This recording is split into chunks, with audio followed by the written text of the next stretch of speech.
तो आज की कहानी है घमंड और हुनर की। और सवाल ये है कि असली दौलत क्या है। तो चलिए देखते हैं कि जब घमंड का सामना हुनर से होता है तो आखिर होता क्या है।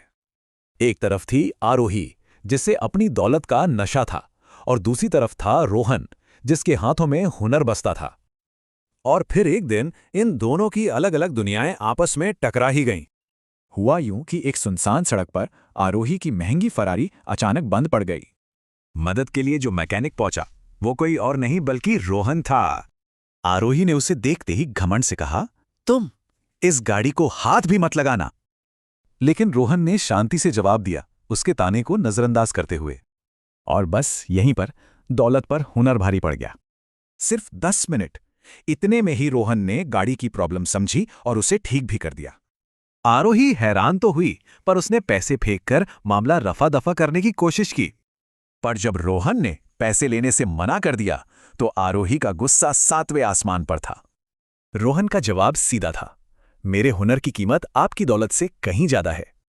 रोहन तो चला गया, पर आरोही को अंदर तक हिला गया।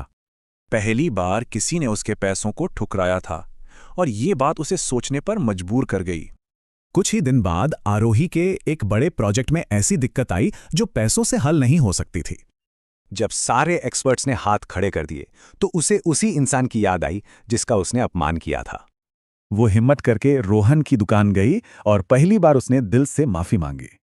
रोहन मदद को तैयार था, पर उसकी शर्त पैसे नहीं बल्कि सम्मान थी। और इसी एक अनुभव ने आरोही को असली दौलत का सही मतलब सिखा दिया।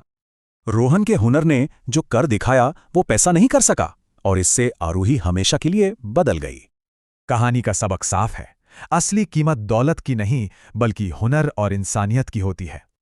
तो ये कहानी हमें इसी सवाल के साथ छोड़ जाती है, असली ताकत किसमें है, हुनर में या दौलत में?